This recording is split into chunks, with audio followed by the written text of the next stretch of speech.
wabarakatuh, Sobat Inovasi. Hari ini kembali saya Jeng Rita dan Coach Budi Hartono akan sharing mengenai kegiatan inovasi dan improvement.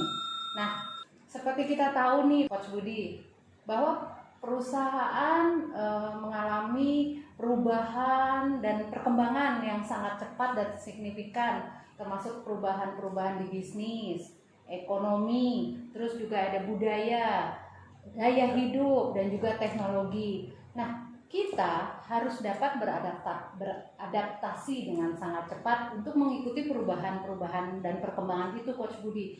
Nah, yang paling efektif untuk memecahkan masalah-masalah yang ada itu apa nih, Coach Budi? Metode apa yang efektif? Ya, oke, terima kasih Jeng Rita. Jadi kita beruntung ya, para ahli yang selama ini menginspirasi kita itu udah memberikan tools ya, atau metode yang kita kenal saat ini PDCA, Plan Do Check Act. Nah, itu PDCA itu sebenarnya sejarahnya panjang, sebenarnya bahkan dari zaman Yunani itu udah ada konsep ya. Tapi terus kemudian berkembang menjadi scientific method, berkembang lagi oleh Shewhart. Jadi waktu itu Shewhart dalam melakukan proses produksi, dia punya konsep tahap pertama spesifikasi harus jelas.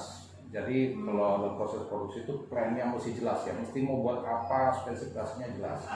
Nah, terus kemudian produksi, kemudian dievaluasi, diperiksa, dicek gitu. Nah, kemudian setelah itu jika hasil pemeriksaan itu memerlukan tindakan khusus, ya dilakukan tindakan khusus.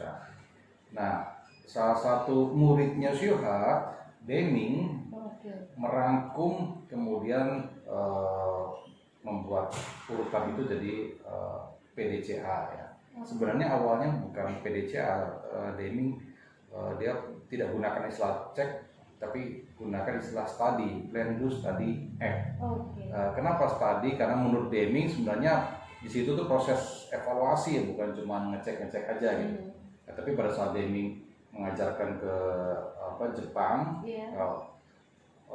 para ahli di Jepang agak kerepotan karena pada saat ditranslate study itu jadi kalau di bahasa Jepang kayak anak sekolah belajar gitu. Jadinya akhirnya dicari istilah yang lebih pas, yang cocok buat industri ya, jadi check ya, Plan Do Check Act.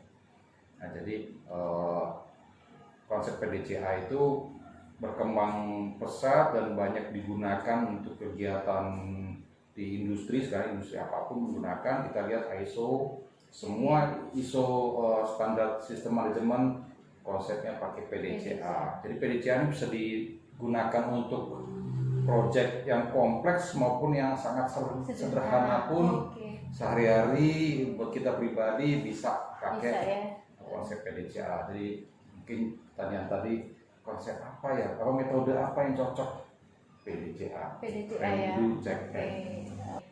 Oke, gimana Sobat Inovasi? Menarik bukan metode pemecahan masalah nih untuk kita mampu beradaptasi menghadapi perkembangan dan perubahan-perubahan yang sangat cepat di tahun-tahun dan masa-masa sekarang nih. Mungkin sharing kita hari ini cukup, Coach Budi. Sobat Mutu, sampai bertemu di sharing-sharing selanjutnya. Semoga stay tune nih Coach Budi di YouTube-nya Coach Budi sama Jeng Rita ya teman-teman Sobat Inovasi ya. Oke, akhir kata saya ucapkan pamit. Wabillahi taufiq wal hidayah. Wassalamualaikum warahmatullahi wabarakatuh. Oke, kita salam inovasi.